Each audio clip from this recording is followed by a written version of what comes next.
إن الحمد لله نحمده ونستعينه ونستغفره ونعوذ بالله من شرور أنفسنا ومن سيئات أعمالنا من يهده الله فلا مضل له ومن يضلل فلا هادي له وأشهد أن لا إله إلا الله وحده لا شريك له وأشهد أن محمدا عبده ورسوله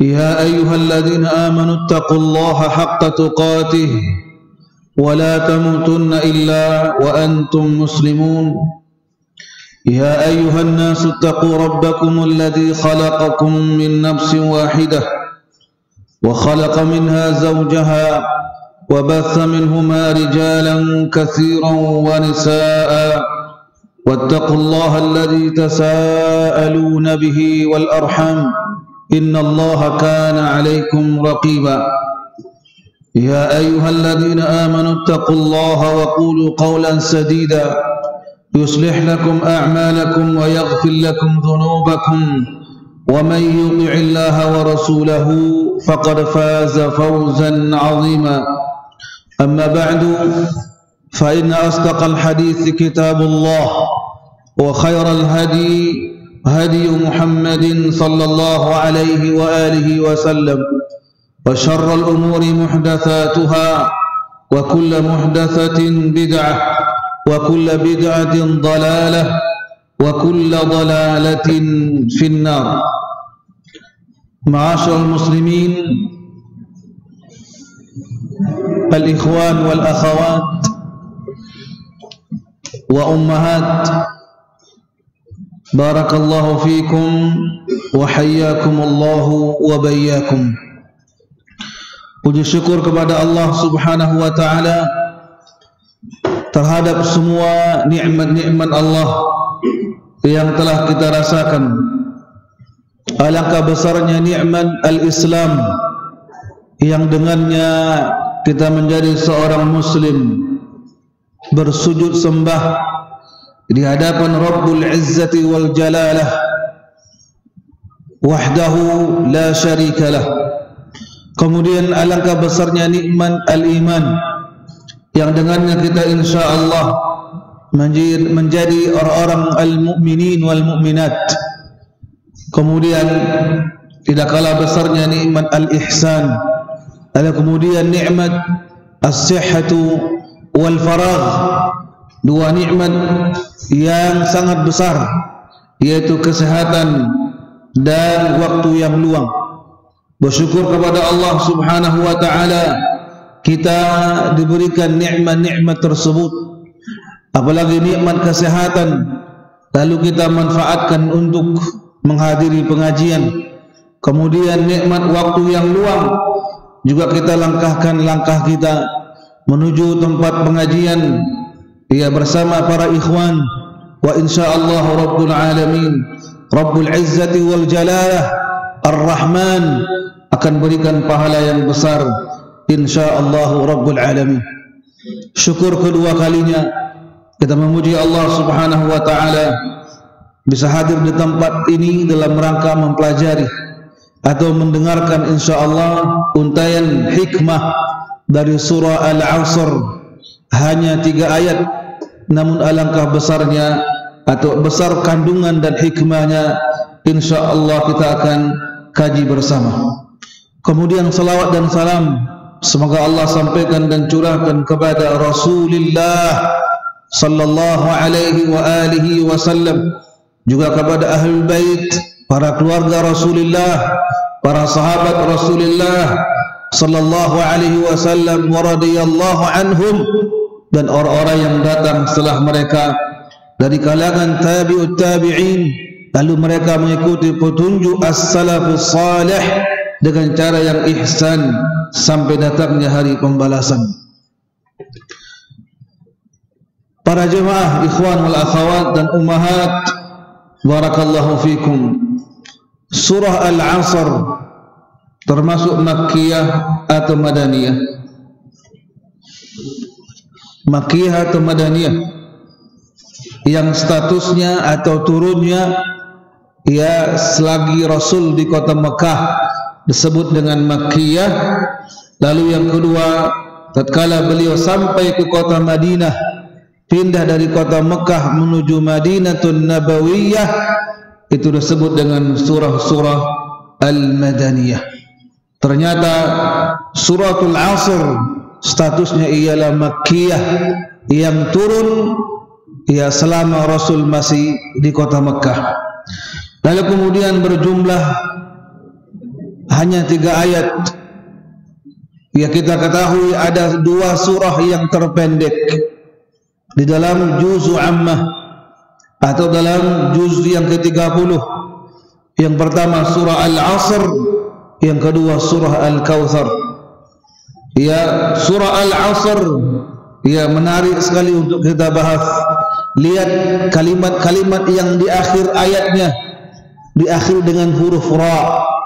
Wal 'asr innal insana lafi khusr illa alladhina amanu wa 'amilus salihati wa tawasaw bil haqqi wa tawasaw bis sabr. Surah yang kedua ialah suratul Kautsar, juga ujungnya atau ujung ayatnya diakhiri dengan huruf ra.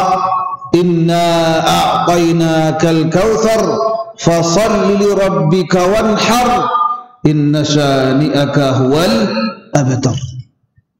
2 surah yang terpendek, yaitu yang perlu kita pelajari, wabil khusus kita ya mengerti makna kalimat Al-Asr, yaitu demi masa.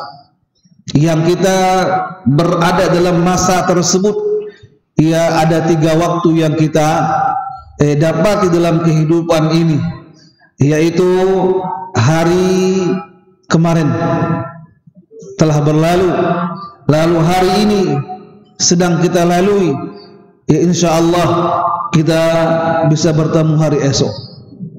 Nah, alangkah besarnya waktu ini sehingga Allah Subhanahu wa taala bersumpah dengan ya masa. Itulah firman Allah Subhanahu wa taala, wal 'asr, demi masa. Lebih lanjut kita melihat para jamaah rahimakumullah, di dalam juz Ammah atau juz yang ke-30 kita berjumpa surah yang menyebutkan tentang waktu. Ketika Allah firmankan wal fajr wa layalin ashr. Surah apa? Al-Fajr. Apa artinya? Demi waktu fajar. Disebutkan waktu fajar, alangkah besarnya, alangkah mulianya, dan alangkah ya besarnya karunia Allah Subhanahu wa taala yang kembali dengan izinnya ia menerbitkan waktu siang. Lalu bagaimana ibadah-ibadah yang dikerjakan oleh manusia ketika belum terbitnya fajar? Tentunya ada qiyamul lail atau tahajud, dan diakhiri dengan al-witir. Ada juga bagi orang yang saum namanya as-sahur. Alangkah besarnya as-sahur ketika Rasulullah sallallahu alaihi wasallam bersabda, tasahharu fa inna fis sahuri barakatan. Ya, bersahurlah kalian atau makan sahurlah kalian, karena ketika waktu sahur tersebut penuh dengan keberkahan. Lihat ibadah-ibadah yang lain seperti apa. Ada qiyamul lail atau tahajud, yang insyaallah nanti ada witir ketika Ramadan, ada tarawih ketika Ramadan. Hanya beda nama tapi sama hakikatnya. Lalu ada al-witir, kemudian ada waktu bermunajat kepada Allah Subhanahu wa taala. Bukankah ciri-ciri orang yang saleh terdahulu lalu Allah ia tulis atau maktubkan di Al-Qur'anul Karim dalam surah Az-Zariyat ketika Allah katakan kanu qalilan minal laili ma yahja'un wa bil ashari hum yastaghfirun.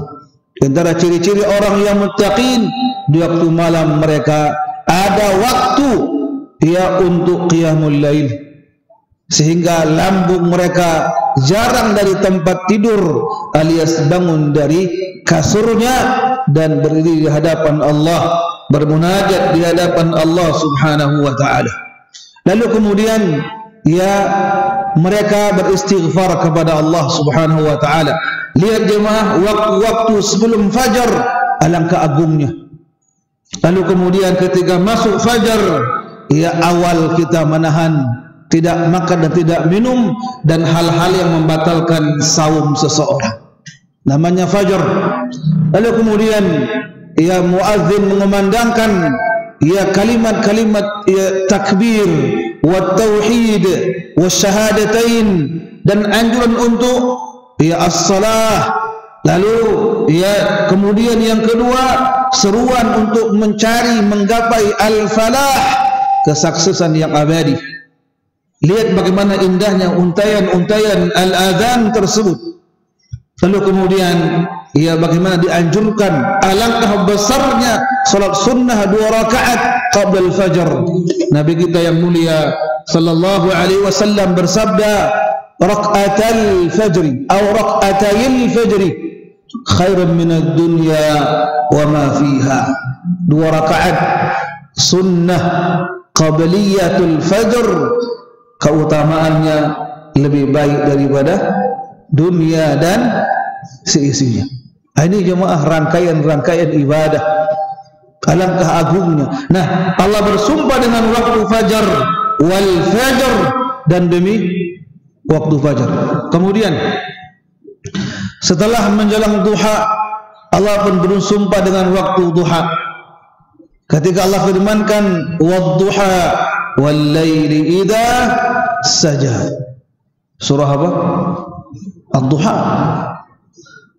Nah, kemudian secara umum Allah Subhanahu wa taala bersumpah dengan waktu siang. Ketika Allah firmankan, wadduha wal laili idza saja. Tidak ketemu, tapi dalam surah Asy-Syams Allah firmankan apa? Wasyamsi wa duhaha wal qamari idza talaha wan nahari idza jallaha. Dan demi waktu siang, ketika Allah pancarkan cahaya matahari, terbitlah siang dan dia terang benderang. Kemudian secara umum ketika Allah firmankan waktu malam, wal laili idza yaghsha, dan demi waktu malam ketika dia menutupi alam semesta ini. Bahkan bagaimana besarnya bimbingan sang Rasul sallallahu alaihi wasallam ketika menjelang datang maghrib, disunnahkan, dianjurkan agar memasukkan anak-anak kecil ke rumah, lalu kemudian menutup pintu dan jendela, lalu mengucapkan bismillah. Kemudian nanti ada bejana tempat yang terbuka, tutup segera. Seandainya tidak mendapatkan penutupnya, bisa dengan al-hasa atau bil-asa, dengan ranting yang kecil, agar jangan syaitan dan jin menginap di gelas atau bejana secara umum. Lihat jemaah, waktu-waktu tersebut ada al-fajr, ada al-duha, ada waktu siang, ada waktu malam secara umum. Terkumpullah 4 waktu tersebut dengan firman Allah, wal 'asr, demi masa. Jemaah yang Allah muliakan, barakallahu fikum, wal 'asr, demi masa. Alangkah besarnya karunia Allah Subhanahu wa taala terhadap hamba-hambanya jika diberikan kesehatan, keafiatan. Lalu kemudian alangkah besarnya nikmat Allah Subhanahu wa taala ketika diberikan kesehatan, keafiatan, waktu yang luang, lalu kelebihan harta, yang semuanya merupakan nikmat-nikmat Allah Subhanahu wa taala. Kita terjemahkan dahulu, wal 'asr, demi masa. Innal insana lafi khusr, sesungguhnya semua manusia benar-benar di atas kerugian. Jemaah yang Allah muliakan, ketika Allah beritakan tentang manusia kondisinya merugi semuanya, lalu dikecualikanlah 4 golongan tersebut. Ini yang membuat kita menarik untuk mempelajari surah Al-Asr, bahwasanya semua manusia Allah khabarkan, Allah yang mengkhabarkannya, Allah yang memberitakannya, semua manusia benar-benar dalam kerugian, kecuali orang-orang yang illal ladzina amanu wa 'amilus shalihat, illal ladzina amanu, kecuali orang-orang yang beriman, tentunya beriman kepada arkanul iman, 6 rukun iman tersebut. Alangkah besarnya makna iman kepada Allah, lalu kepada para malaikat, yang ketiga para rasul, yang dengan kitab-kitab Allah, yang keempat para rasul, yang kelima beriman dengan hari akhir, dan yang terakhir beriman dengan ketentuan Allah Subhanahu wa taala, ada kalanya yang baik atau yang tidak baik. Al-imanu bil qadar khairihi wa syarrihi. Lalu kemudian jemaah yang Allah muliakan, mari kita dengarkan bagaimana komentar seorang imam besar, Al-Imam Muhammad ibn Idris Asy-Syafi'i rahimahullah, tatkala beliau mengomentari surah yang besar dan agung ini. Kata beliau, "Lau fakkara an-nasu hadhihi surata lakafatuhum." Saya ulangi, "Lau fakkara an-nasu hadhihi surata lakafathum." Artinya ialah, seandainya manusia memikirkan lalu memperhatikan kandungan surah ini, niscaya cukuplah bagi mereka sebagai pedoman dalam kehidupan mereka. Saya ulangi menarik sekali. Lau fakkaran nasu hadhihi surata lakafathum. Yang bisa menulis dengan aksara Arab bagus sekali. Saya ulangi kali yang kelima. Lau fakkaran nasu hadhihi surata lakafathum. Nanti ada tanya jawab enggak? Ada hadiahnya. Nanti dulu. Ada hadiah yang paling bagus, umrah Semoga udah mulai dibuka. Dan Mogot ini dekat dengan bandara. Ada 1 kilo lebih Semoga Allah mudahkan berangkat umrah kita bareng-bareng. Qulu amin. Amin. Sudah hampir 2 tahun dia tidak melihat kota Mekah. Allahul musta'an. Baik, apa artinya? Tadi seandainya manusia memikirkan lalu memperhatikan kandungan surah ini, niscaya cukup bagi mereka sebagai pedoman dalam kehidupan mereka. Ini perkataan siapa tadi? Al-Imam Muhammad ibn Idris Asy-Syafi'i Al-Matlabi rahimahullah. Lalu yang kedua kita lihat bagaimana komentarnya Al-Imam Ibn Qayyim rahimahullahu rahmatan wasi'ah. Kata beliau, Allah Subhanahu wa ta'ala membagi manusia ada 2 jenis sesuai dengan ayat ini. Yang pertama ialah orang-orang yang merugi, dan yang kedua ialah orang-orang yang beruntung. Nah, beliau lanjutkan, menyebutkan tentang orang-orang yang beruntung itu ialah tidak beliau terangkan orang-orang yang merugi, tapi bagi orang yang beruntung ialah mendapatkan atau mengerjakan 4 hal. Nah, kalau ada yang tidak mengerjakannya, termasuk orang yang merugi. Sehingga alangkah bagusnya ketika beliau menjelaskan ya orang-orang yang merugi itu, ini beliau jelaskan di sini.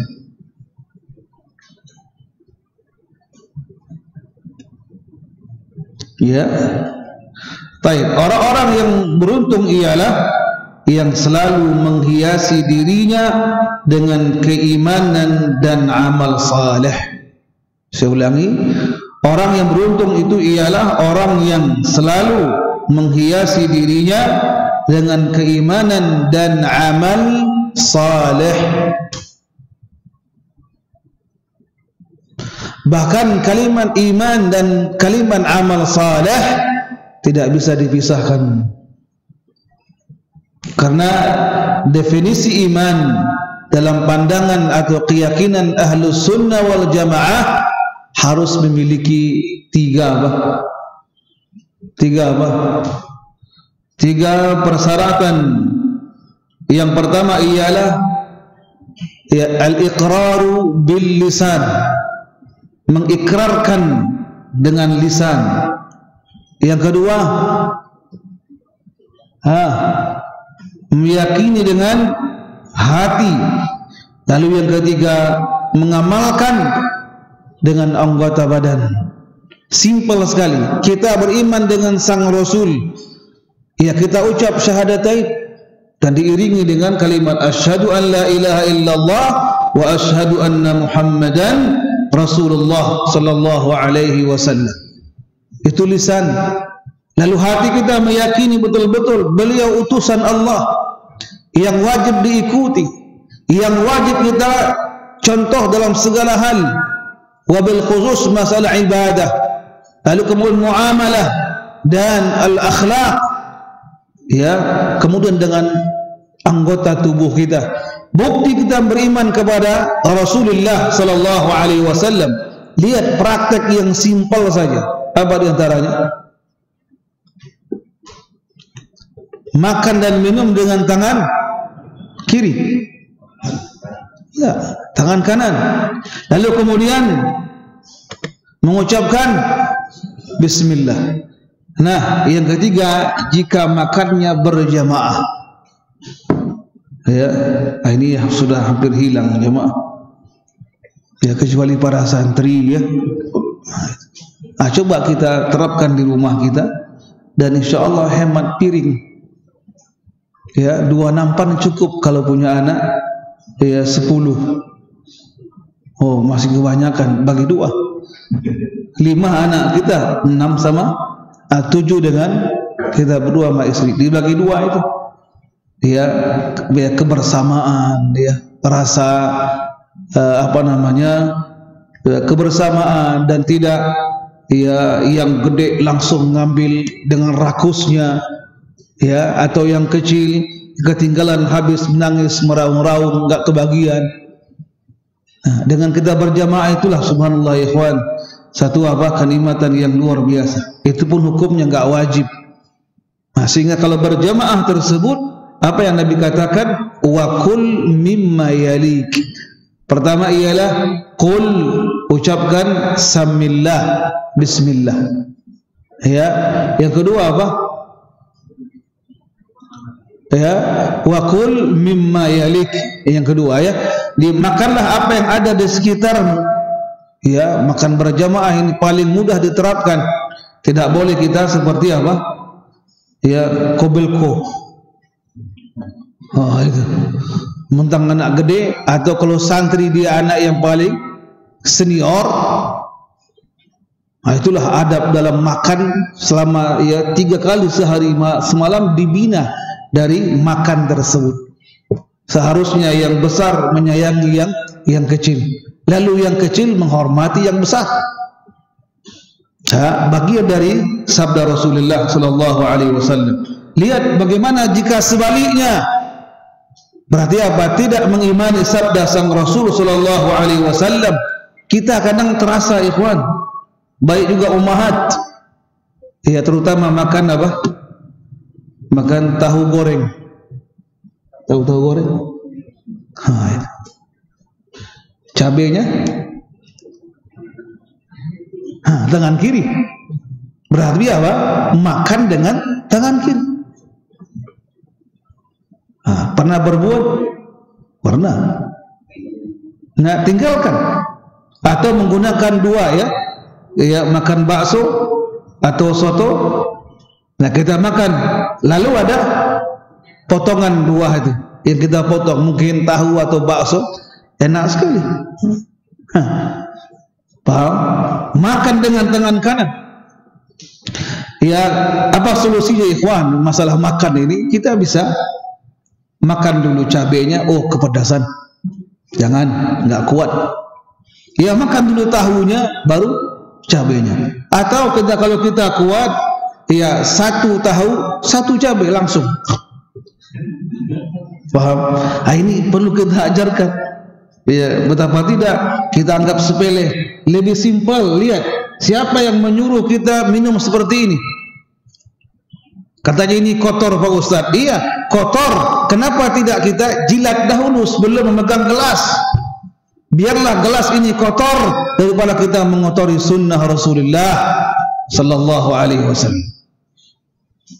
Jemaah, malu Pak Ustaz ketika ada kondangan.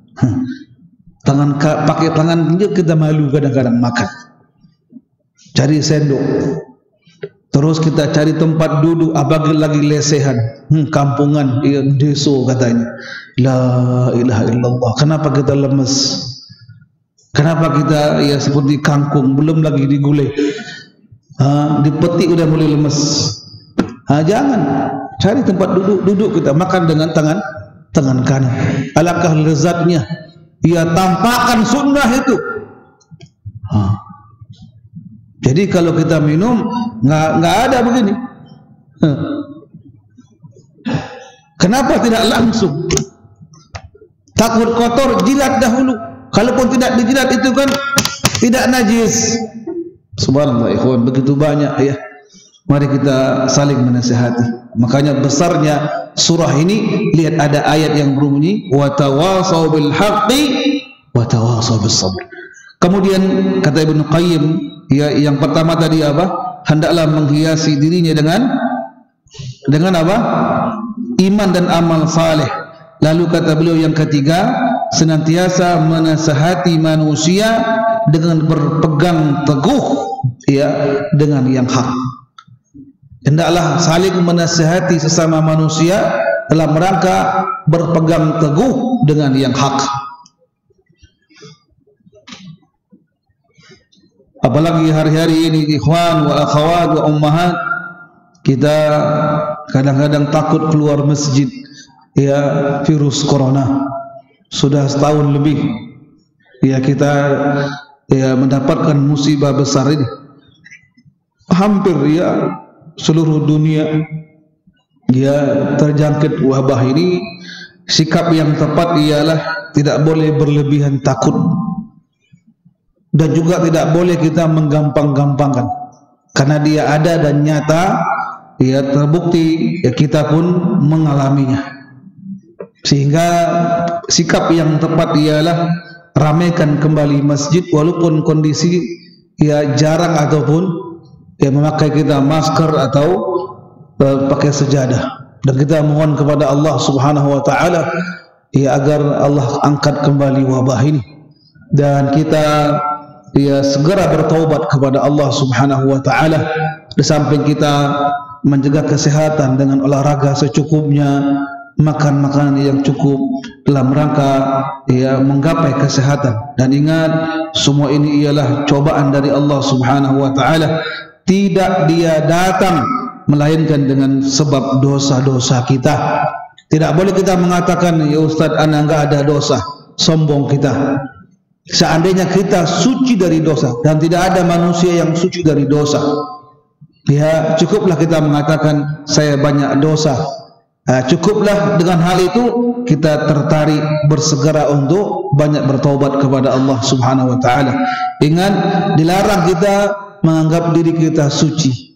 Sebagaimana Allah dalam surah An-Najm, Allah katakan, "Fala tuzakku anfusakum." Janganlah sekali-kali kalian mensucikan diri kalian, karena tidak ada yang tahu tentang diri seseorang kecuali Allah Subhanahu wa taala. Jadi poin yang ketiga ialah hendaklah sesama muslim, apalagi sesama mukmin, bahkan disuruh sesama manusia saja, hendaklah kita saling menasihati tentang mempertahankan yang hak. Lalu kemudian yang terakhir kata Ibnu Qayyim ketika beliau menjelaskan surah Al-'Asr, hendaklah sesama muslim, sesama mukmin secara umumnya, secara umum yaitu sesama manusia, menasihati atau saling menasihati tentang apa? Kesabaran. Sungguh jemaah, kita merasa sulit, merasa sempit, bahkan terasa payah dalam kondisi Covid dalam segala hal. Dari itu teman-teman yang memiliki kelebihan harta, jangan tunggu dipinta, berikan hartamu. Lalu kemudian teman-teman yang dalam kondisi terjepit, jangan terus berharap supaya datang titipan setiap hari. Mari berusaha, berdoa kepada Allah, insyaallah dengan itu Allah akan kembali membuka rezeki-rezeki, lalu diberikan keberkahan. Semoga Allah kabulkan, amin ya rabbal alamin. Kemudian kata beliau lagi ialah dalam surah yang mulia ini Allah Subhanahu wa taala bersumpah dengan masa, dan ini menunjukkan pentingnya masa. Sesungguhnya dalam masa terdapat keajaiban-keajaiban. Betapa tidak di dalam masa terjadi atau terdapat kesenangan dan kesusahan. Susahnya orang ketika Covid jemaah. Lihat, bayangkan guru-guru honor bertukar menjadi apa? Atau bertukar profesi menjadi apa? Menjadi gokar atau gojek atau sejenisnya. Alhamdulillah rezeki yang halal.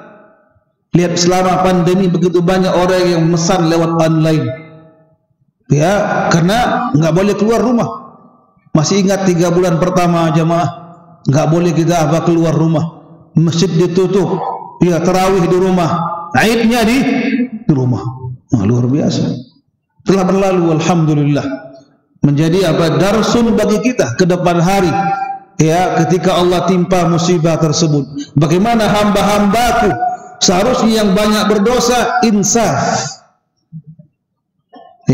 Lalu berkaca dengan kaca yang besar. Saya banyak dosanya. Dengan musibah ini yang Allah inginkan ialah kembali wahai hamba-hambaku, bertaubatlah kepada Allah. Itulah yang Allah inginkan. Tapi lihat ketika ada musibah, bertaubat hanya sebentar saja. Ketika sehat kembali, Allah lapangkan rezekinya kembali, lupa akan musibah tersebut.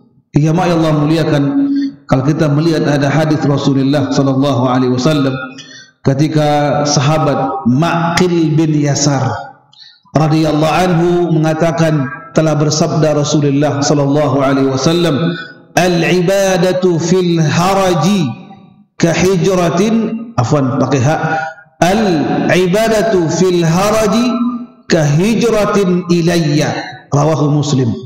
Orang yang mampu beribadah dalam kondisi sulit, ini semoga termasuk kita hari ini mengalami COVID-19 tersebut atau pandemi ini yang sudah lebih setahun.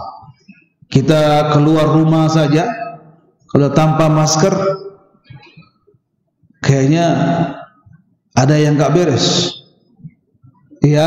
Bertemu sama orang tua, mertua, salaman, enggak, gini doang. Bahkan sebagian orang masih mendingan ketimbang tidak bertentu sama sekali. Ada yang lumayan bagus, kira mau tonjokan, enggak. Subhanallah, pemandangan yang gharib, yang aneh. Begitulah Allah ketika ingin mengetes, mencoba hamba-hamba yang beriman. Sehingga apa yang kita perbuat jemaah, tetap bersabar, mengerjakan ibadah di masjid terus, walaupun dia berjarak, pakai masker, kadang-kadang lemas. Udah kita asma, sesak nafas, masker lagi. Itu subhanallah. Kekhawatiran yang berlebihan tidak boleh.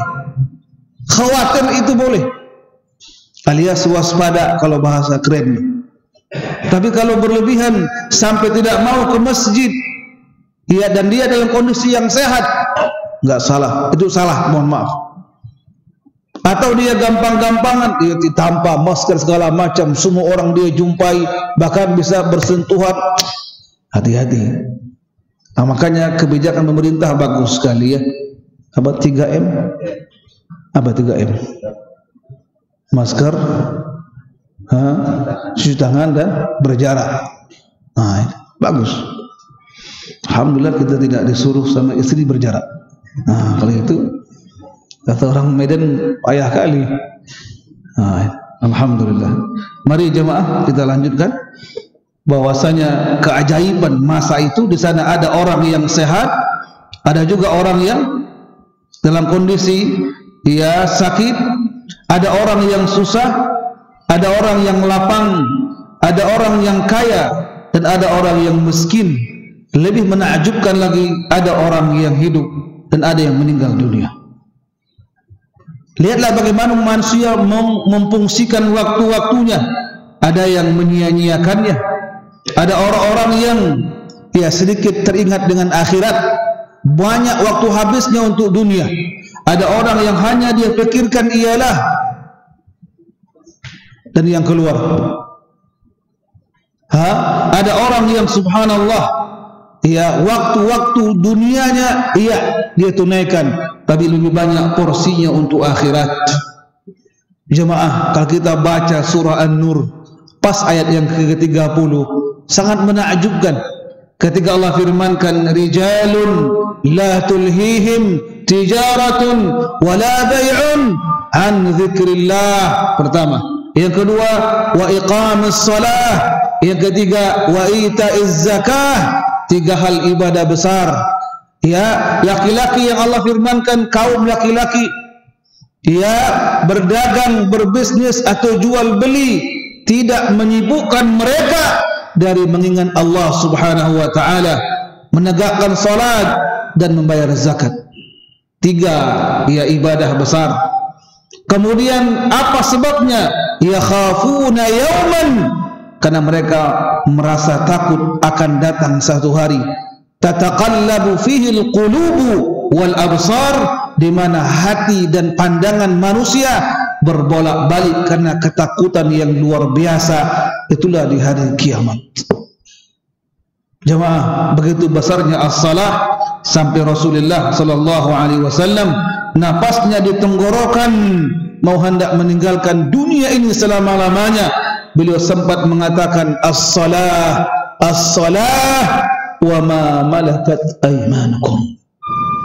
Wahai para sahabatku, bahkan wahai umatku, jaga salat dan jagalah salat, dan hati-hati kalian bertindak terhadap budak-budak kalian atau hamba-hamba sahaya kalian.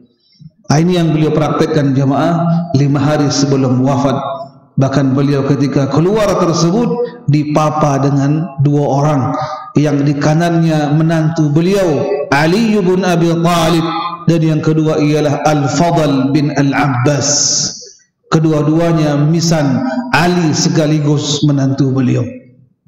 Paham jemaah? Beliau tegakkan betul, tidak pernah gaib dari berjamaah. Subhanallah. Ini kalau kita mengatakan cinta Rasul, mengikuti sunnah Rasul, menegakkan sunnah Rasul, tegakkanlah wahai laki-laki salat berjamaah di masjid. Lebih-lebih 2 waktu sangat berat, yaitu al-asr dan al-fajr. Al-asr dan al-fajr berat. Asar saatnya kita sibuk di pekerjaan, ataupun ketika sibuk dengan hobi masing-masing. Ini yang tercelah ketika kita hobi mancing jemaah. Hari Ahad dari mulai pagi sampai malam hari, katanya hobi mancing bagus, tapi ketika waktu zuhur dengar dengan keras, dengan kenceng, dan kupingnya enggak budek, alias tidak tuli, dia bisa mendengar ya suara adzan yang di sekitar kolam tersebut. Ya hayya 'alas shalah. Dia enggak bergerak. Karena apa? Lagi goyang. Nah, itu. Jadi orang mancing itu yang serunya di mana? Goyang itu. Goyang. Pas adzan, hayya 'alas shalah. Kan bersaut-saut ya. Saling bersambungan itu azan. Ada kadang-kadang 5 menit non-stop. Tapi hatinya seolah-olah dia mengatakan, nanti ajalah. Subhanallah, enggak disuarakan dia. Tapi sampai jam 2 belum bergerak. Kenapa? Semakin kuat goyangnya. Jam 3 nah, dia mulai ngantuk. Ngopi dia. Habis setengah liter. Zuhur sudah hilang.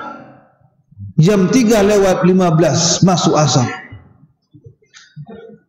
Habis ngopi terang lagi matanya.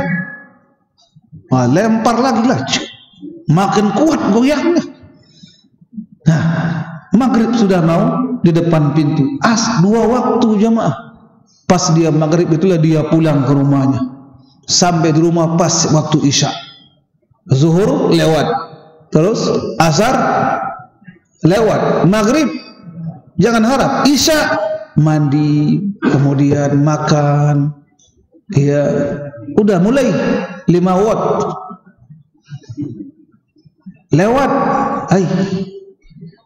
Khawatir jam 11 malam dia pun lewat. Jamaah, bagaimana? Ya tadi katanya mancing itu kan bagus Pak Ustaz. Bagus. Katanya melatih kesabaran. Wah kan bagus. Itunya bagus. Lihat, melatih kesabaran. Kalau nggak sabar ngapain mancing? Beli ikan 3 kilo? Jadi nah, jangan karena satu hal 3 waktu, 4 waktu, zuhur, wal asr, wal maghrib, wal isya. Nah, al-fajarnya dibungkus bawa ke masjid. Mayit thumma janazah. Wal a'udzu billahi min dzalik. Jadi waktu-waktu tersebut ikhwan, kita pelajari masalah al-asr ini tanpa terasa. Lihat, 3 pekan lagi, nggak nyampe. Hari ini 8 Sya'ban.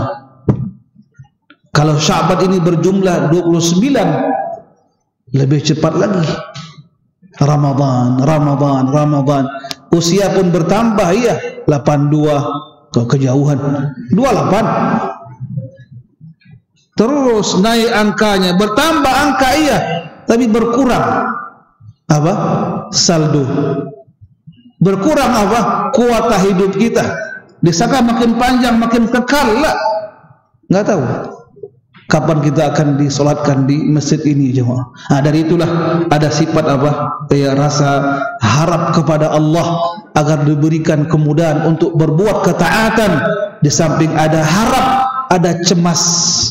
Khawatir kita diwafatkan dalam bentuk su'ul khatimah. Wa na'udzubillahi min dzalik. Kita mohon kepada Allah agar diwafatkan dalam bentuk husnul khatimah. Baik, barakallahu fikum. Kita lanjutkan peringatan-peringatan Rasulullah sallallahu alaihi wasallam tentang waktu. Ada 2 hadis yang sangat terkenal sekali. Yang pertama hadis dari sahabat Abdullah Ibnu Abbas radhiyallahu anhuma. Hadis yang sangat terkenal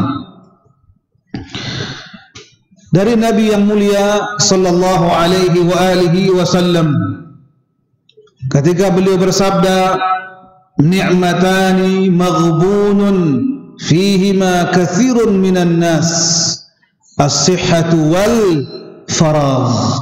Rawahul Bukhari. Ada 2 nikmat kata Rasulullah sallallahu alaihi wasallam. 2 kenikmatan. Ya, kebanyakan manusia tertipu pada keduanya. Kenapa tertipu? Tidak dia gunakan dalam hal yang baik. Kenapa dia tertipu? Dia merasa 2 nikmat tersebut terus ada menyertainya. Kenapa ikhwan? Kita akan tahu ya mahalnya kesehatan jika sakit. Ya, sebagaimana orang akan merasakan alangkah mahalnya atau alangkah berharganya waktu jika dalam kondisi sibuk. Yang pernah kuliah, ya, pernah nggak merasakan jamaah? Ya, ditekan oleh dosen kita untuk menulis makalah. Apalagi S2, S3, 2,5 tahun diberikan waktu batas untuk menulis disertasi. Sampai tahun ketiganya baru muqaddimah saja. Atau orang-orang yang subhanallah Allah berikan harta yang luas, ya, untuk dia naik haji atau umrah dia berat. Ada alasannya, nanti sudah habis pensiun. Habis pensiun katanya tunggu anak-anak yang semuanya menikah. Habis menikah, ya butuh rumah. Ya butuh rumah. Ya setahun ke depan lahir cucunya. Habis cucunya lahir, cucunya menikah pula. Dia pensiun, nafas pun pensiun. Jemaah, ya haji umrah ini kewajiban, rukun Islam yang kelima. Orang-orang Dayan Mogot dekat dengan bandara, lari nyampe. Iya, kita orang jauh, orang DKI, udah beda provinsi. Jemaah Allah muliakan. Dari itu, ya bagaimana tertipunya manusia dengan dua nikmat besar tersebut, as-sihhatu, kesehatan, wal faragh, dan waktu luang. Subhanallah ya jemaah. Ya makanya besarnya surah Al-Asr ini ialah ketika masuk poin yang ketiga itu, wa tawasau bil haqq. Salinglah kita menasihati. Contoh, ini kan lagi musim goes, ya antum ahli goes ya. Itu nggak apa-apa, sesuatu yang mubah, yang boleh dan sah-sah saja. Tapi kalau seperti orang yang mancing tadi, masya Allah, goes dari mulai Cibitung sampai Bitung. Aduh, itu bukan goes. Tahu Cibitung? Jauh sana, Bekasi Timur lewat lah, sampai ke Bitung. Ini Bitung sana lagi. Subhanallah. Atau kalau dia hobi dengan yang lain, apa contohnya? Bukan tercela kalau hobi Quran, bagus. Bahkan yang ahli ibadah saja tercela. Apa contohnya? Lihat para sahabat. Ada dua orang sahabat, Salman al-Farisi dan Abu Darda. Ketika Salman radhiyallahu bertamu kepada sahabat Abu Darda, dia lihat dia sibuk dengan ibadah. Lalu bagaimana komentar istrinya? Wahai saudara Salman, saudaramu itu lihat sibuk dengan ibadah. Dia nasihati, wahai saudara Abu Darda, matamu itu punya hak untuk istirahat, anakmu untuk dididik, ya kemudian istrimu untuk muamalah dengan yang baik.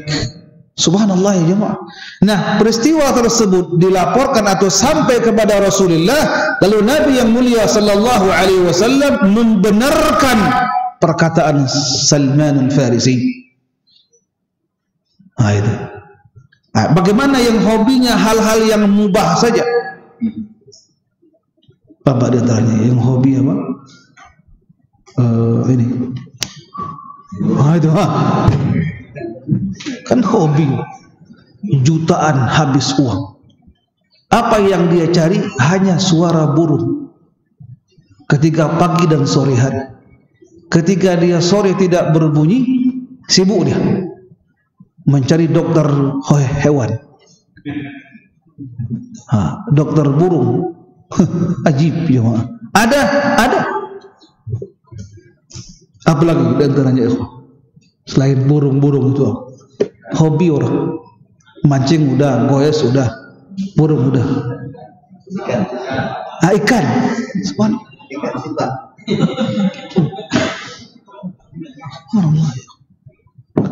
Tidak tercela. Kapan tercela? Jika kewajiban-kewajibannya terabaikan. Lihat tadi yang mancing jawab. Zuhur lewat, asar lewat, maghrib hilang, isya tinggal jam 10, jam 11 malam meninggal dia. Wa na'udzubillahi min dzalik.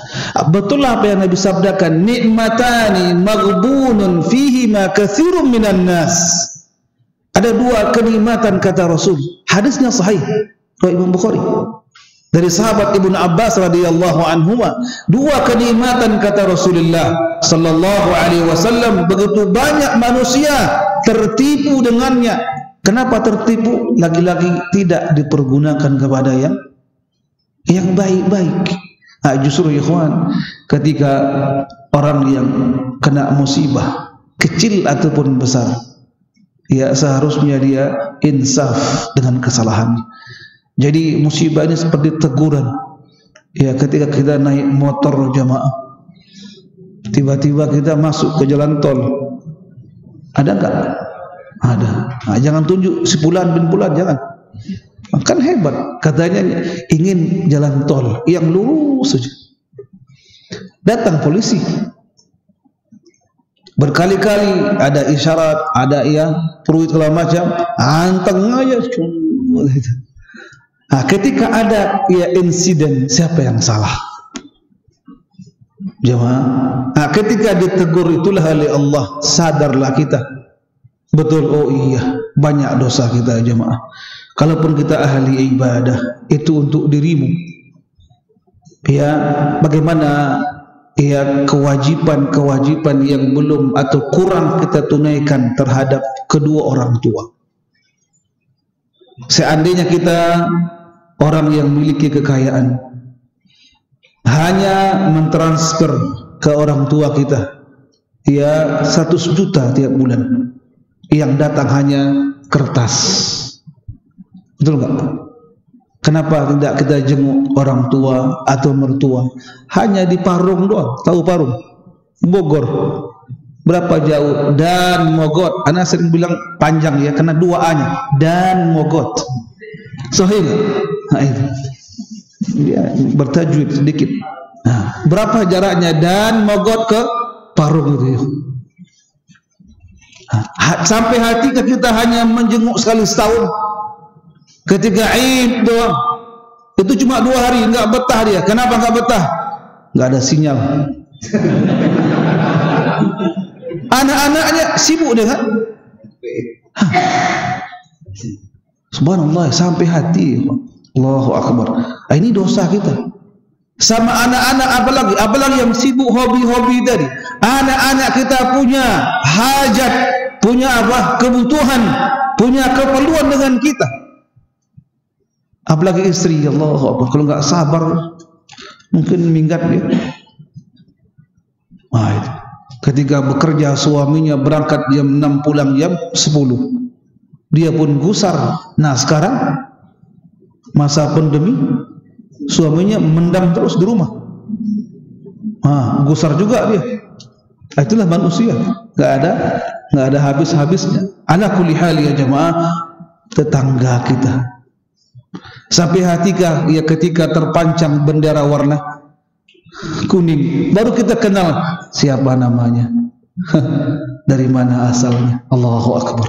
14 tahun bertetangga, baru tahu namanya ketika terpancang bendera warna kuning. Itu pun cuma 2 menit. Lihat dikit, masuk uang yang di Baskom itu. Lalu kenapa? Allah al-musta'an. Itulah yang terjadi. Jangan tuju orang lain. Kita orangnya. Kita lah orangnya. Kaifa dengan apa? Dengan kerabat dekat. Dengan hubungan manusia saja. Hablum minan nas. Begitu banyak kewajiban-kewajiban kita abaikan. Ikhwan, kewajiban-kewajiban tersebut merupakan hak mereka. Lalu hak mereka itu wajib kita tunaikan. Dari itu jemaah yang mudik jauh-jauh, niatkan lillahi ta'ala. Untuk apa? Silaturrahim, jika ada hubungan kerabat. Jika tidak, berziarah kepada orang-orang yang telah berbudi dengan kita, apalagi seorang guru atau guru-guru kita yang dahulu mengasuh kita, dan kita pun menjadi orang yang sukses di ibu kota. Mari, ini akhlak yang mulia. Jamaah yang Allah muliakan. Kemudian hadis yang kedua. Nah, ini hadis yang menarik. Lagi-lagi dari sahabat Abdullah bin Abbas dan Amr ibnu Maimun radhiyallahu anhum, dari Nabi yang mulia sallallahu alaihi wasallam, beliau bersabda, ada 5 nikmat yang harus dijaga sebelum datang 5 lawannya. Kita lihat sabda Nabi yang mengatakan sallallahu alaihi wasallam, "Igtanim khamsan qabla khamsin." Ya, mudah untuk dihafal karena sering kita mendengarnya. "Igtanim khamsan qabla khamsin." Jagalah 5 nikmat besar. Peliharalah, lalu fungsikan untuk ketaatan kepada Allah Subhanahu wa taala. Saya ulangi, jagalah nikmat atau 5 nikmat besar sebelum datang 5 lawannya. Apa yang pertama? Jemaah.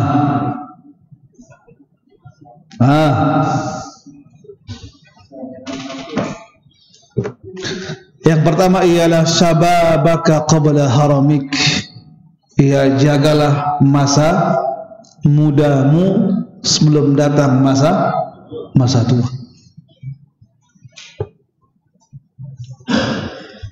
Baik, masih ingatkah hadis yang 7 golongan mendapat naungan nanti di yaumul qiyamah, yang tidak ada naungan kecuali naungan dari Allah Subhanahu wa taala? 7 golongan. Apa di antaranya? Nah, itu warajulun qalbu mu'allaqum bainal masajid. Laki-laki yang hatinya terus bergantung dengan masjid. Ada sebelumnya, wasyabun nasha'a fi ibadatillah. Pemuda yang tumbuh dengan ketaatan kepada Allah Subhanahu wa taala. Inilah jemaah, hari ini kita sering ditanya, ya, kemudian ya ada yang sering diskusi bagaimana solusi menghadapi anak-anak yang hidup dengan HP dari mulai pagi sampai malam. Hari Sabtu libur, naam, katanya tugas, masih pegang HP. Lihat orang-orang tua yang puyeng menghadapi, apalagi banyak sekali problem yang dihadapi anak-anak, dan ternyata nilai anak-anak pun turun alias anjlok. Ya, guru pun serba salah untuk memberi nilai. Ya, karena mohon maaf, ada yang mencontek alias dia melihat, minimal dia menanya kepada orang tuanya. Problem yang ada, tapi harus kita atasi dengan solusi. Ya, apa hal yang perlu kita pelajari, ikhwan wal akhawat wa ummahat? Sebab ketika daring tersebut, yakinlah 70% itu orang tua yang di rumah yang mendidik. Selebihnya 30% guru-guru yang di sekolah mentransfer ilmunya melalui layar kaca. 30%. Ya, kalau anak-anak yang di pondok, subhanallah, hampir 20 jam, mungkin full barangkali. Sehari semalam diawasi dan diasuh oleh guru-gurunya. Ketika di rumah, kita yang berangkat pagi pulang tengah malam, jika ditambah istri juga sama berangkat pagi pulang dini hari, sekiranya siapa pendidik di rumah kita? Hadir pun kita di rumah, wahai ummahat, kadang dia kurung dalam kamar, katanya bising di luar, dia kunci. Waktu senggang tersebut antara satu mapel dengan mapel yang lain, mungkin ada jeda atau spasi 5 menit, apa yang dia buka? Dan kita mohon ampun kepada Allah Subhanahu wa taala. Ya, itulah anak kita pada hari ini. Semakin puyeng kepala kita dan berharap bisa kembali normal, bukan new normal, tapi normal. Semoga Allah angkat kembali wabah ini, amin ya rabbal. Jadi yang pertama kata Rasul ialah dari 5 nikmat besar tersebut, waktu mudamu sebelum datang masa tuamu. Waktu muda ya ikhwan, mari antum lihat, mari kita rasakan ikhwan wa akhwat, tahun 85-an kita masih muda, atau tahun 90-an kita masih muda, atau tahun di bawah 2000 kita masih muda. Ketika masuk tahun 2021, 42 usia kita. Ya, yakinlah di usia 40 ke atas bukan usia muda lagi. Masuklah usia tua. Nah, makanya ada istilah tua-tua keladi. Tua-tua semakin astagfirullah. Gawat. Sudah tua menjadi-jadi. Ya, nah ini ya, kalau dia semakin tua, ya rajin ke masjid, subhanallah ikhwan. Ini yang buat kita tergugah. Atau orang tua kita mulailah menampakkan ciri khas seorang muslim. Dia pelihara jenggotnya, ya saum Senin Kemis. Kita yang dipesankan, ya jangan lupa sahur nanti malam, nikmat. Orang tua kita, nah ibu kita yang subhanallah dekat dengan apa? Dengan mushaf. Orang tua kita dekat dengan mushaf. Bayangkan kalau dekat dengan WhatsApp. Subhanallah, habis waktu jemaah. Kemudian ada wifi di rumah non-stop. Ya, di sebelah sana suami atau sebelah sini ibu kita terus. Enggak habis-habis jemaah.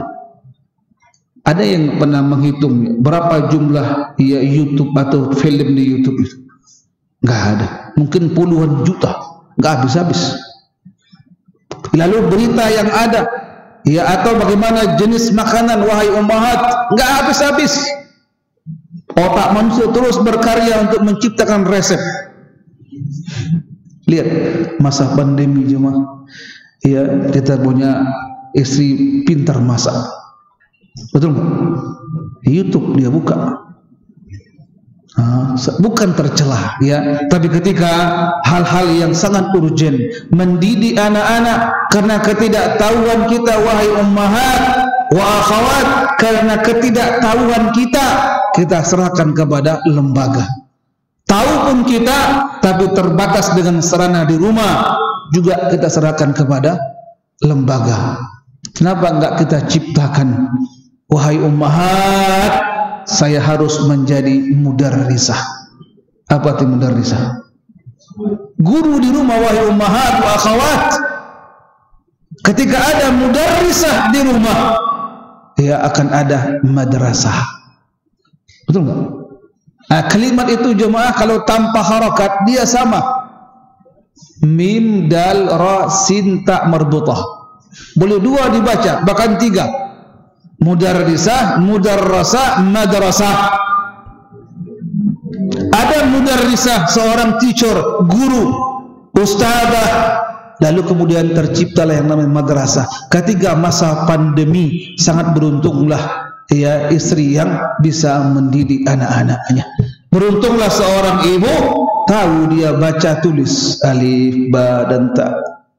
Mengertilah dia juz ammah, apalagi bisa menghafal 5 juz. Terasa betullah dekat dengan anak, memiliki pengaruh yang sangat positif jika langsung terjun kedua orang tua mendidik anak-anaknya. Jemaah yang Allah muliakan, ya bisa kita mulai dengan cara qabliyah ba'diyah di rumah. Ya bagi ikhwan, lalu kemudian peganglah mushaf. Kalau ada HP, kita pakai baca Quran ya, bagus juga. Tapi anak-anak kita lihat ayah, abi ya main HP. Walaupun kita ingin baca Quran, ternyatanya ketika ada panggilan, tinggal Qurannya yang ada. Coba pegang mushaf itu, duduklah kita di hadapan ya anak-anak kita menjadi guru. Lalu ke depan harinya, wallah wahai ummahat wa akhawat, yang saya harapkan ialah ya anak kita akan berbangga dengan kita. Kok berbangga? Iya, ketika dia telah besar bisa baca Quran, atau mungkin dia sampai kuliah, insya Allah dia berbangga dengan dua hal. ayah saya, ayah kandung saya, sekaligus guru bagi saya. Ibu saya, ia yang melahirkan saya, tapi inilah ustazah bagiku. Kalau mengajarkan tentang apa wa usuluddin, akidah, memahami kalimat la ilaha illallah dari awalnya, na'am, hanya talqin la ilaha illallah, a'udzu billahi minasyaitonir rajim. Huruf ain bagaimana, zal bagaimana, huruf ta bagaimana, ar-rajim. Berapa harakatnya? Ada basic wa ummahat wa akhawat, ada basic ilmu tajwid. Seandainya kita orang berkulus, kita undang setiap detik guru privat, nggak bisa. Pandemi, tanpa pandemi pun kita undang, setiap detiknya ada guru privat. Nggak, sepintar apapun dia mentransfer ilmu, belum tentu adab dan akhlak yang mulia. Kedua orang tua yang mendidik dengan cinta kasih. Kenapa? Dia darah dagingku. Apalagi seorang ibu, ia 2 tahun mengalir air susunya, lalu 9 bulan lebih ia berada di rahimnya, sehingga bagaimana dengan cinta kasih. Lalu bayangkan ummahat, kalau kita baca hadis tentang ia mengajarkan 1 huruf saja ada 10 pahala. Man qara'al Qur'ana, ya, man qara'a harfan min kitabillah. Ummahat, tolong disimak. Barang siapa yang membaca 1 huruf Al-Quran, ya, man qara'a harfan min kitabillah, ya, falahu hasanah, wal hasanatu bi asyri amsalihha. 1 kebaikan, dan 1 kebaikan dilipat gandakan menjadi 10 pahala. Beruntunglah para ibu-ibu, para istri kita, kalau dia menjadi tadi mudarrisah, lalu ada apa? Madrasah. Nah, masa pandemi inilah waktu yang tepat. Dia di rumah terus anak-anak kita. Semoga Allah mudahkan kita agar mendapatkan anak-anak yang salihin dan salihat, dan istri-istri yang salihat. Amin ya rabbal alamin. Lalu nikmat yang kedua apa? Yang pertama tadi apa? Masa muda. Yang kedua ini ialah wa sihhataka qabla saqamik.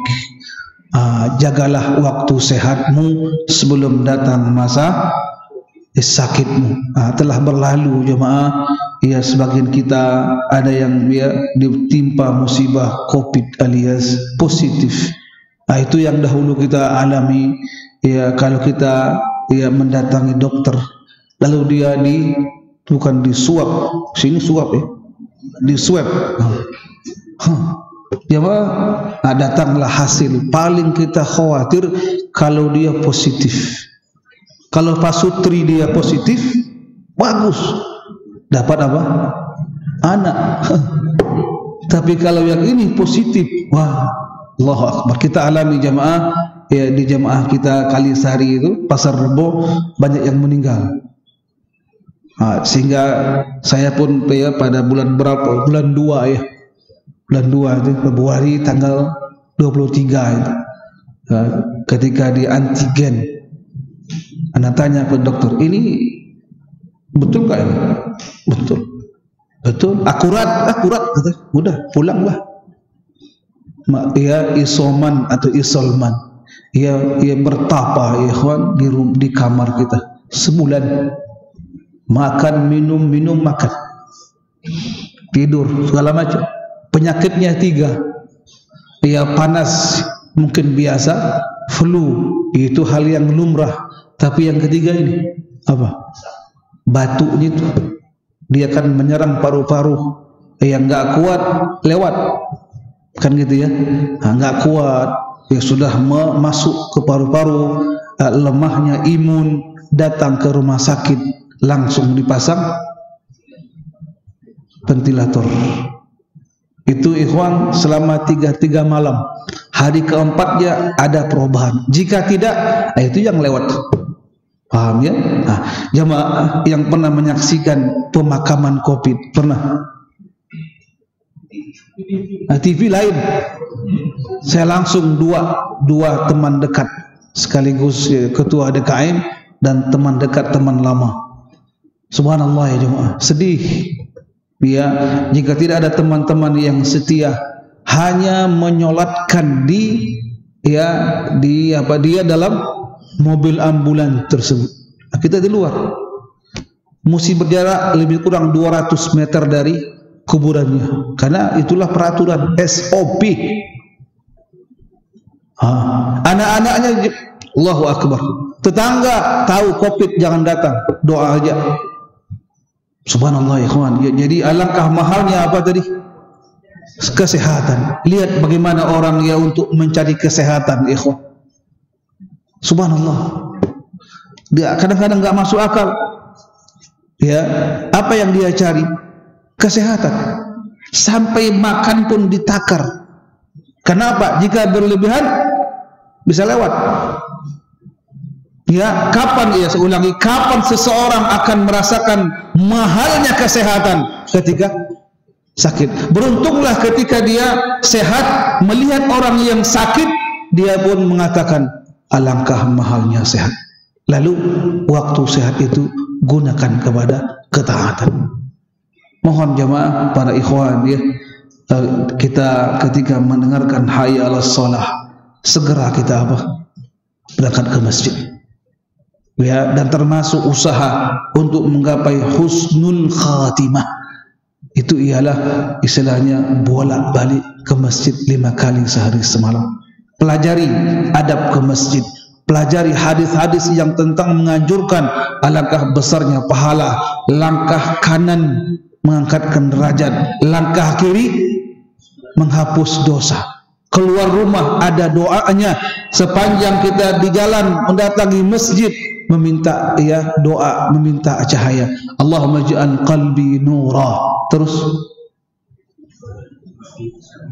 wa fi lisani nura. Terus wa fi sam'i nura. Baru arah wa an yamini nura, wa an shimali nura, wa an amami nura, wa an khalfi nura. Cahaya itu berangkat dibaca jemaah. Lalu pulangnya tanpa ada bacaan, tapi sudah ada bekal yang kokoh. Ya, bacalah ayat mengatakan innas salata tanha 'anil fahsya'i wal munkar. Itu pun dibina 5 kali sehari semalam. Qabliyah, ba'diyah, ya kalau bisa di rumah. Sebagai apa? Contoh bagi anak-anak kita secara tidak langsung. Didikan yang terbaik. Lihat abahnya sudah salat. Sekurang-kurangnya anak kita akan mencontoh pakaian, dia tahu rukuk dan sujud. Allahu Akbar, kenikmatan yang luar biasa. Semoga Allah kabulkan semua permintaan kita, amin ya rabbal. Yang ketiga apa? Jemaah, yang ketiga ialah wa ghinaka qabla faqrik. Jagalah nikmat ketika kita kaya, tidak pun dengan harta tapi dengan hati, dengan ide-ide yang cemerlang. Wabil khusus ya ketika kita memiliki harta yang lebih, ya berinfak, lalu kemudian gunakan kepada yang hak. Yang paling utama ialah nafkah wajibah kepada anak istri. Lalu kemudian jika orang tua tidak mampu, kewajiban bagimu wahai anak. Lihat juga orang tua, mertua juga sama, karena dia ialah ayah dan ibu bagi istri kita. Lalu jika berlebih, apa salah ya ikhwan? Lihatlah adik kita, lalu adik ipar kita. Lihat, ya butuh kuliah, butuh sekolah, butuh pondok pesantren. Kita arahkan, kita yang punya nama, ya arahkan ke sana. Ya, kemudian kita yang memberikan uang. Wallahi ikhwan, perhatikan ini, wallahi kadang kita sukses, ya kadang kita merasa lapang, dilapangkan oleh Allah rezeki, terus sehat senantiasa, anak-anak yang salihin dan salihat. Kadang ya dari doa orang-orang yang telah kita bantu. Kita pun kadang-kadang lupa siapa orang yang pernah kita bantu, tapi orang yang kita bantu tidak melupakan kebaikan kita. Apa contohnya? Lihat kalau kita punya mobil, lalu di samping rumah kita ada tetangga yang telah pembukaan 5 jam 2 malam. Tahu pembukaan 5? Apa itu? Nah, bukan pintu buka 5 kali. 5. Siapa yang harus dia ketuk kalau bukan tetangga yang di samping atau di depannya? Saat itu kita bangun jamaah, jangan ngumpet alias merepet. Ya, ya dah, kita mau tidur dia.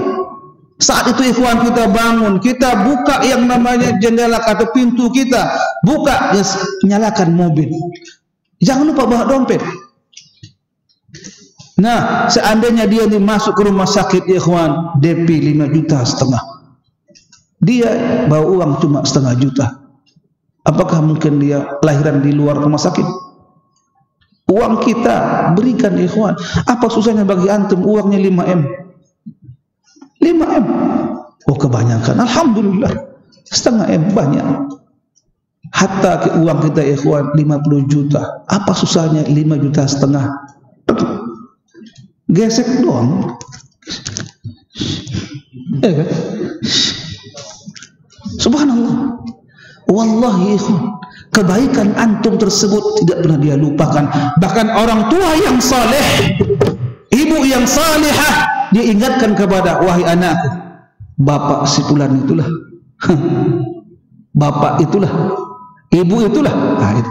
Jadi meninggalkan kita nanti, anak kita masih melihat dan mengenang jasa orang-orang yang telah berbuat baik kepada kita. Semua kita ikhwan pernah tertimpa musibah, pernah dalam kondisi sakit ataupun dalam kondisi sempit.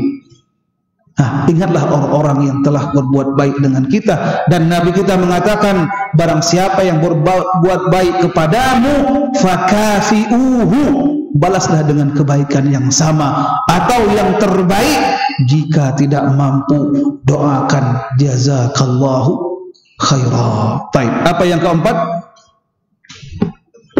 Wa faraghaka qabla syughulika, jagalah nikmat senggang, waktu luang, waktu senggang sebelum datang masa sempitmu. Hari ini kita alami jemaah, ya para imam, ya imam tarawih, udah mau sempit, waktu murojaah habis. Ya seharusnya sudah off murojaah baca, murojaah baca. Nah, kita pun ya sibuk ya tahsin Quran. Nanti ingin mengkhatamkan sekali minimal. Sibuklah kita untuk apa? Tahsin. Enggak apa-apa, masih ada waktu. Ya para ummahat, lihat yang masih ada hutang saum. Ya saum yang wajib, wajiblah diqadha. Ada waktu lebih kurang berapa hari? 21 atau 20 hari lagi. Jangan lalaikan itu umat. Yang terakhir ikhwan barakallahu fikum jami'an, ketika Rasul mengatakan sallallahu alaihi wasallam, wa hayataka qabla mautika, inilah nikmat yang paling besar dari yang 5 itu ialah jagalah nikmat ketika masih hidup sebelum datang masa mati bagi kita. Nah, dari itu jemaah, kita masih hidup alhamdulillah. Nikmat yang 5 tadi, yang pertama apa? Masih muda. Lihat anak-anak atau teman-teman yang masih di bawah umur 40 itu masih muda. Ya jaga. Lalu tadi apa yang kedua? Sehatmu alhamdulillah. Yang ketiga tadi apa? Ya kemampuan harta atau harta yang lebih, manfaatkan untuk bersedekah. Ya lalu jangan lupa kewajiban utama ikhwan, saya ulangi, kewajiban utama nafkah wajibah anak istrimu. Nafkah bukan hanya dengan harta, tapi waktu luang untuk berangkat bersama. Tidak cocok ikhwan antum orang-orang yang royal, kaya raya, yang paling kaya di dan Mogot. Ya orang semua yang minta sedekah dikasih, subhanallah. Tapi subhanallah ikhwan, alangkah bakhilnya dengan istri.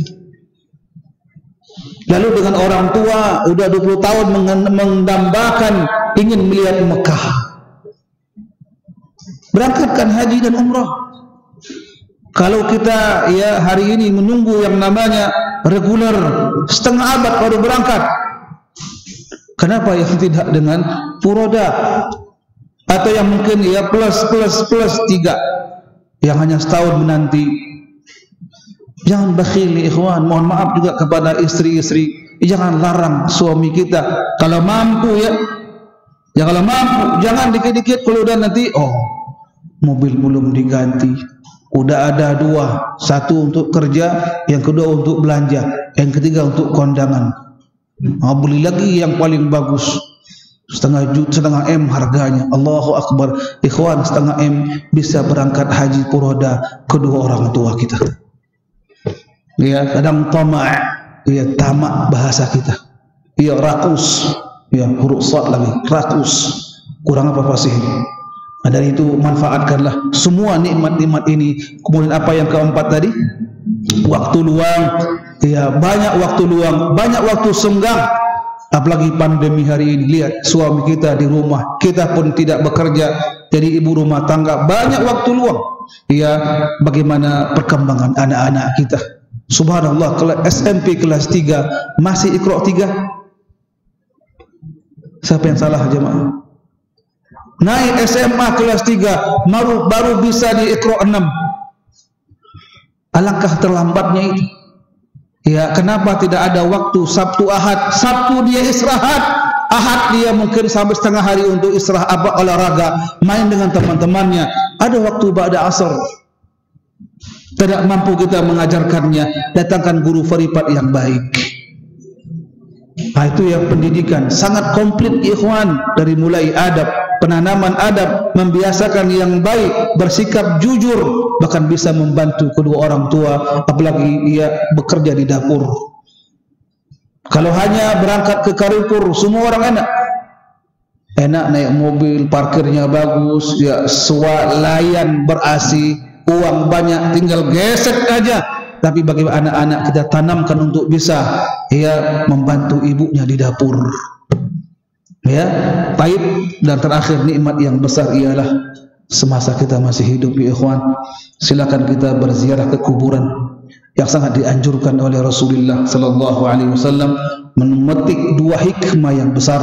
Yang pertama, mengambil atau memberi doa atau mendoakan orang-orang penghuni kubur. Yang kedua, kita ambil i'tibar, pelajaran bahwasanya orang-orang yang telah orang yang kita cintai telah kita masukkan ke liang kuburnya. Pertanyaan ikhwan, ketika kita melihat ada orang yang meninggal dunia, kita termasuk pengurus jenazah, kita yang memandikan, betul? Lalu apa yang kedua? Kita yang mengkafankan. Yang ketiga, kita yang mensolat, bahkan imam dia. Yang keempat apa? Kita usung ke liang kuburnya, bahkan kita yang masuk. Ya, kan 3 orang yang masuk itu. Caranya ialah kiri atas, ini bawah, betul nggak? Dia yang masuk, lalu dia yang memasukkan dia, lalu memiringkannya mengarah kiblat dan pas di liang lahat itu. Orang yang ikhwan memandikan, mengkafankan, lalu mensolatkan, dan dia antar, dia yang mungkin nyetir ambulan itu, bahkan dia yang masuk, dia memiringkan jenazah ke arah kiblat. Enggaklah tergugah hatinya ketika hayya 'alas shalah lalu tidak ke masjid? Tadi masuk dia ke masjid ikut salat jenazah. Apa hujjah, apa alasan, apa dalil, atau apa dalih?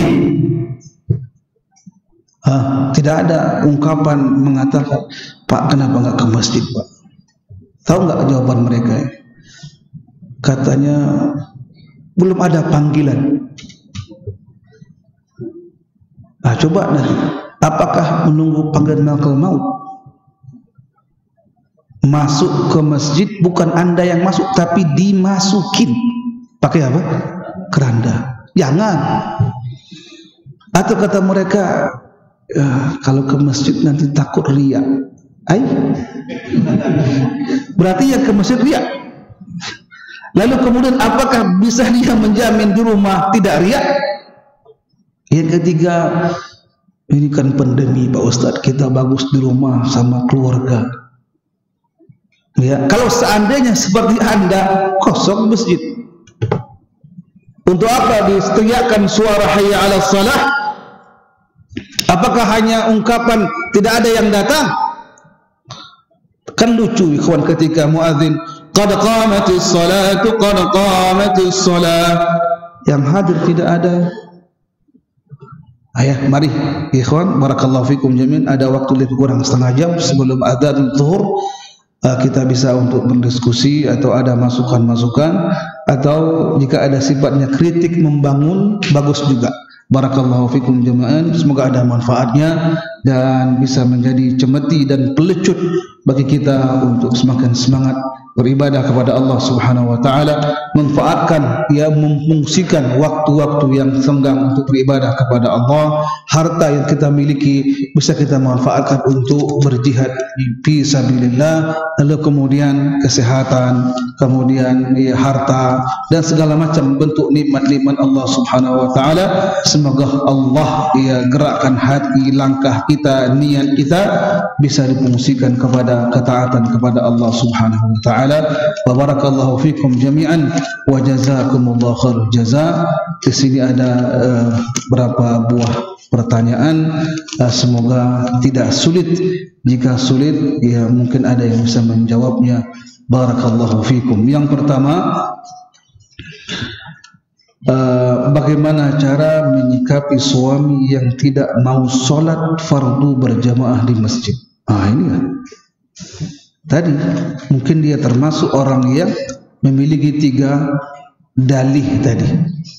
Katanya takut riya. Yang kedua tadi apa? Ini masa pandemi, khawatir nanti penyebaran di masjid, lalu kemudian bagus di rumah. Apa tadi yang ketiga? Takut riya, terus bagus di rumah. Yang ketiga menunggu panggilan. Nah itu semuanya tidak benar ya kawan. Justru kita diberikan kemudahan. Apa tidak ingat 3 bulan pertama Covid, tutup masjid, tutup ya kan? 3 bulan semua masjid kecuali sebagian kecil. Apalagi menjadi apa instruksi pemerintah, tutup 3 bulan, full tarawih di rumah. Itulah ya kita terasa betul lah jadi imam dadakan. Betul. Alhamdulillah ada anak yang baru kelas 7 atau mungkin dia udah SMP kelas 2, itu pun hafal juz ammah. Kita pegang Quran belakang. Ketika dia baca idza sama'un fatarat, lupa dia. Kita yang dorong nih. Wa idza kawakib, itu sajus sudah mendingan. Itu enggak mungkinlah salat dengan virtual, pakai layar kaca ikut salat. Enggak mungkin. Terasa betul kita ikhwan minim ilmu ketika 3 bulan pertama. Jadi jawabannya ialah mensikapi suami dengan kita bersabar, lalu ya ajak dialog.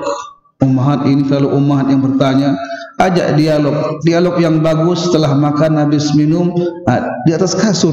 Mohon maaf, jangan langsung negatif. Di kasur atau di sofa berdua kita ajak dialog. Bacakan ayat. Jangan bukan ruqyah gini. Jangan. Nanti langsung dia menampar dan menendang kita. Paham ya? Ajak dialog. Cukuplah wahai suami, apa makna imam? Engkau seorang imam di rumah tangga. Ya, lalu ya apa tujuan ya kita ini diciptakan oleh Allah Taala? So itu sudah paham dia tuh. Sudah paham dia. Ya, subhat media kenapa tidak mau ke masjid? Yang 3 tadi lemah. Betapa tidak masih banyak teman-teman yang mungkin dia sudah tua, jaraknya jauh, pakai masker, masih datang ke masjid. Tidak ada hujah takut riya, menunggu panggilan, lebih bagus di rumah karena Covid. Paham ya? Nah, jadi butuh nasihat, butuh pengarahan dan pemahaman. Dan jangan lupa berdoa kepada Allah Subhanahu wa taala, karena Allah yang akan menggerakkan hati suami kita. Dengan usaha kita namanya hidayatul irsyad atau hidayatul bayan. Kita hanya menjelaskan, yang menggerakkan hati Rabbul Izzati wal Jalalah. Lihat ketika Nabi katakan dalam sabdanya berbentuk doa, ya muqallibal qulub, tsabbit qalbi ala dinik. Baik, barakallahu fiik. Lalu kemudian yang kedua, mohon nasihatnya agar selalu kembali kepada Allah baik di saat lapang maupun sempit. Nah, ini telah kita bahas tadi. Ya, tentunya ingat tujuan hidup kita apa? Wa ma khalaqtul jinna wal insa illa liya'budun. Nah, ini yang pertama. Yang kedua, untuk apa kita diberikan oleh Allah nikmat-nikmat ini, jemaah? Bukankah di penghujung surah yang pendek, surah apa? At-Takatsur. Apa ujungnya? Tsumma latus'alunna yawma idzin 'anil na'im. Sungguh ya kemudian nanti kata Allah kami akan minta tanggung jawab. Lalu silakan pertanggungjawabkan terhadap nikmat-nikmatku. Dari ayat ini jemaah ada riwayat yang mengatakan ketika Rasul sallallahu alaihi wasallam makan, ya, di hadapan beliau ada dua orang sahabat pilihan dan kedua-duanya mertua beliau, As-Siddiq wal Faruq. Ketika beliau makan satu biji korma tersebut, beliau angkat. Sungguh yang ini kata beliau akan ditanya oleh Allah nanti di yaumul qiyamah. Satu butir korma. Jemaah, jadi bagaimana kita harus mengisi waktu-waktu luang? Ingatlah, di waktu sempit ya tetap beribadah kepada Allah. Tadi saya bacakan hadis mengatakan orang yang mampu beribadah di waktu sempit sama seperti orang yang hijrah ya ke kota Madinah. Antum kira ya mudah hijrah? Kita kan pindah rumah, ya nanti bisa kembali lagi. Ini hijrah ikhwan. Antum bayangkan sahabat-sahabat yang kaya seperti Abu Bakar, terus Umar, wa Uthman, Abdurrahman bin Auf, Talhah bin Ubaidillah, dan yang lain. Mereka meninggalkan semua hartanya. Tidak ada yang terang-terangan hijrah kecuali Umar bin Khattab radhiyallahu anhu. Cuma dia. Yang lain diam-diam.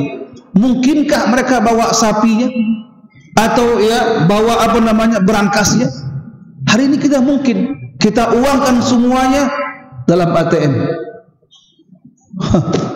Dahulu semua harta yang dimiliki oleh Uthman bin Affan, Abdurrahman bin Auf, Talha bin Ubaidillah, orang-orang yang super kaya itu tinggal di Mekah. Lalu Abu Jahal mendiamkannya? Tidak, dijarah menjadi hak milik mereka. Lihat terakhir sahabat yang ya hijrah, ya di orang yang kaya, siapa namanya? Suhaib bin Sinan Ar-Rumi. Semampunya dia bawa harta, mungkin ya emas permata dalam ya yang dia gantungkan di kudanya itu, atau di ontanya. Tapi ketika dia keluar menuju pintu gerbangnya kota Mekah, dihadang oleh 7 orang pendekar Quraisy. Kata dia, wahai Suhaib, enak betul engkau mau keluar bawa hartamu, lalu engkau bertemu dengan Muhammad, bergabung dengan Muhammad yang kelak akan berkumpul menyerang kami. Gak semudah itu wahai Suhaib. Turun kembali kota Mekah. Apa kata beliau? Wahai ya Fulan bin Fulan, engkau mengetahui aku orang yang paling jago di memanah. Gak pernah akan meleset jika panah aku lemparkan. Kemudian kata beliau, maukah kalian melepaskan saya? Iya, siap, dengan syarat. Ambillah semua hartaku. Mobil yang 12 di showroom milik saya, ambil semua. Iya, ribuan mungkin ratusan dia kambing dan onta, ambil semua. 4 ruko yang sangat strategis, ambil semuanya. Lalu lepaskan saya. Betul, dilepaskan jemaah. Ketika beliau memacu kudanya berhari-hari sampai ke kota Madinah, beliau masih duduk di emper Masjid Nabi sallallahu alaihi wasallam. Dari kejauhan ada debu yang mengepul. Beliau pun bangun mengatakan, "Kun Aba Yahya." Semoga itu Abu Yahya itu kunyanya, Suhaib Ar-Rumi. Betul, ketika sampai dia memeluk Nabi yang mulia sallallahu alaihi wasallam, Nabi mengatakan, "Rabihat tijaratuka Aba Yahya." Apa artinya? Rabihat, telah beruntung, tijaratuka, perdaganganmu wahai Abu Yahya. Engkau menyerahkan semua hartamu dan engkau datang di sini untuk menunaikan seruanku wajib berjihad atau wajib berhijrah. Jadi tidak mudah ikhwan meninggalkan kampung halaman. Bahkan Nabi sendiri yang mulia sallallahu alaihi wasallam ketika sudah jauh dari kota Makkah, beliau berbalik persis dekat Muzdalifah. Beliau mengatakan, ya Allah, kalau bukan kampungku atau orang-orangku yang telah mengusirku, tidak akan mungkin saya tinggalkan kota Makkah, kota yang sebaik-baik bongkahan bumi, diberkahi oleh Allah subhanahu wa ta'ala. Ada Masjid Al-Haram, ada Ka'bah Al-Musharrafah. Subhanallah, bapak beliau orang besar, kakek beliau Ayah Abdul Muttalib, orang yang kembali menemukan sumur Zam-Zam, pembesar Bani Hashim. Tapi ketika beliau membawa seruan la ilaha illallah, diusir oleh kaumnya sendiri. Beliau pun keluar. Jemaah Allah muliakan. Jadi di musim kita seperti ini tetap istiqamah dan saling menasihati, kemudian saling kita memberikan wasiat tentang kesabaran. Barakallahu fikum jami'an. Kemudian saya Ustadz, pertamanya kan saya langsung, kan rumah saya dipinjamkan untuk istirahat atau keperluan orang lain, tetapi tiba-tiba digunakan untuk acara tahlilan. Acara apa? Goyang dikit, kena goyang. Tahlilan. Itu kejadiannya sudah beberapa kali. Mohon pencerahannya Ustaz, apa yang harus saya lakukan? Nasihat yang baik ikhwan, tidaklah kita frontal langsung mencak-mencak, kemudian bawa golok, itu enggak cocok. Ataupun kita berhujah, betul itu bukan sunnah, bid'ah, enggak ada contohnya. Tapi apakah tidak baik kita bermusyawarah, panggil ketua atau ustadznya atau pembesarnya, ajak dialog. Kalau untuk acara ini kami tidak setuju. Sama dengan kalau ada orang meminta dana untuk PHBI itu kita ajak masuk ke rumah, kasih dia makan minum, udah kenyang dia, suruh balik. Setelah kita katakan untuk acara ini saya tidak setuju untuk memberi, bisa dengan baik-baik. Tapi kalau kita dengan cara ini langsung banting pagar pintu, enggak cocok. Orang itu kabur bukan karena dia enggak mau. Jangan-jangan ini enggak beres katanya.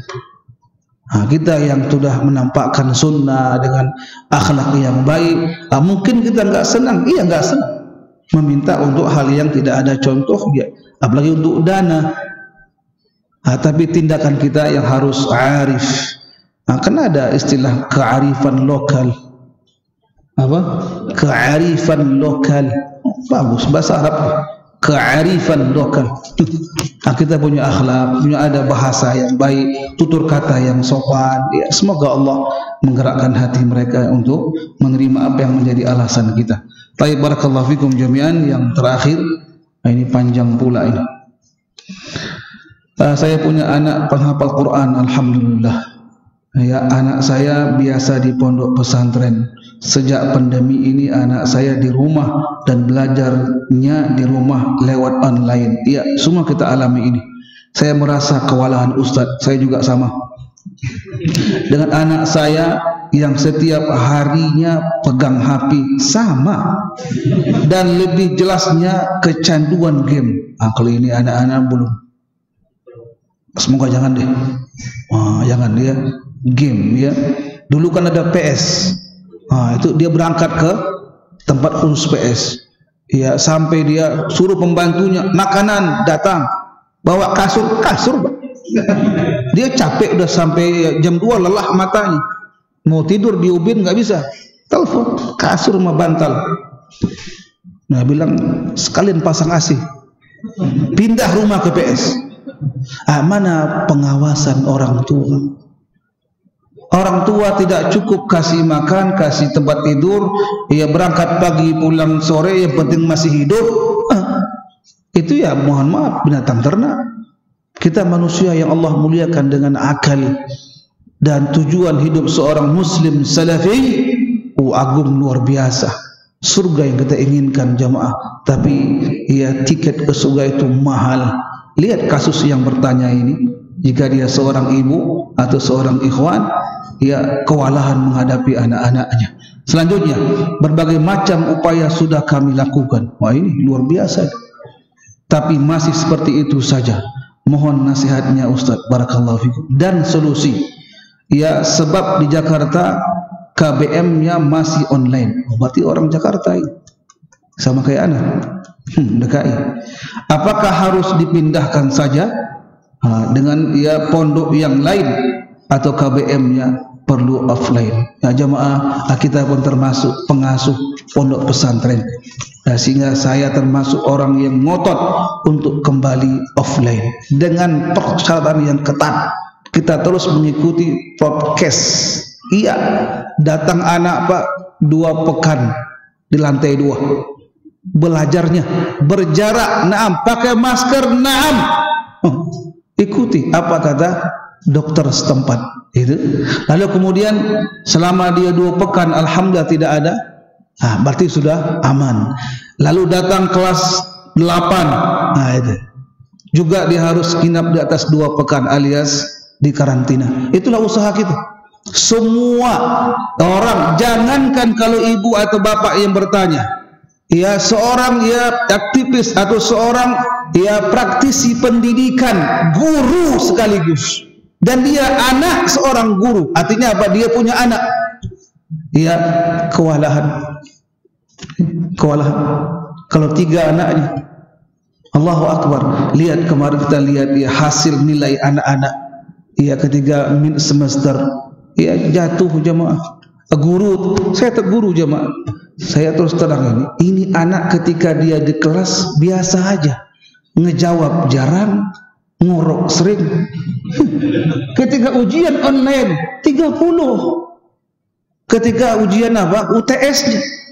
Saya yang salah atau mereka yang nyontek? Sebaliknya anak-anak yang cerdas, serius ketika offline nilainya 22, 23. Ini siapa yang salah jemaah? Katanya mengaji tauhid, ya ada Allah yang mengawasinya. Bahkan sebagian ustaz dia tulis di nomor pertama ya, jujurlah Allah Maha melihat. Wajib diisi. Kan itu kan soalnya, wajib diisi. Tek, tanda bintang. Pintarnya dia enggak isi dulu. Terakhir dia isi, tapi nggak bisa, wajib isi dulu. Dia isi, tapi dia juga minta isi kepada yang lain. Itulah diantara faktornya dia punya grup dengan teman-temannya. Buka ya laptop, tanya orang di samping, atau di rumah tanya ibunya. Bergentayangan ketika ujian. Jamaah, ketika dia offline saja, 1 ruangan begini, ya atau mungkin setengah ruangan, kadang 2 pengawasnya. Masih dia cerdas, conteknya atau ngomong dia, subhanallah ya jemaah ya. Ini ya kita merasakan kewalahan. Ya barangkali kepada teman-teman yang masih punya anak kecil belum merasakan. Kita sangat kewalahan sekali. Semoga Allah ya berikan kemudahan kepada yang bertanya dan kepada kita semuanya. Wallahu a'lam bishawab. Masih ada waktu ya. Satu lagi ini, barakallahu fiik. Ada pertanyaan, apakah sholat fajar atau sholat rawatib harus dikerjakan setelah azan dan setelah sholat tanpa jeda? Ini ya, tentunya rawatib itu ialah sholat sunnah yang mengiringi fardu. Ada 2, ada yang qabliyah, ada yang ba'di. Gitu ya. Kemudian kalau ada orang yang azan tanpa jeda, tidak tepat. Lain kalau dia musafir, tahu musafir ya, itu enggak ada qabliyah ba'diyah, illa qabliyah al-fajr. Tapi kalau di masjid seperti ini tidak ada ya, dan tidak tepat jika habis azan langsung qomat dengan hujah, saya ketua DKM, saya musafir nih. Paham jamaah? Mohon diperhatikan. Sini ada misal kita salat zuhur tidak tepat azan, apakah masih bisa melakukan qabliyah? Dan apabila setelah salat zuhur tidak langsung bisa ba'diyah. Bolehkah melakukannya dengan menyusul ketika ada waktu? Wallahu alam, tidak ada alasan, tapi yang tepat ialah ketika tinggal qabliyah subuh. Dengan mungkin kita datang ke masjid telah apa? Salat. Berarti apa? Kita luput dari qabliyahnya, atau mungkin kita ketiduran.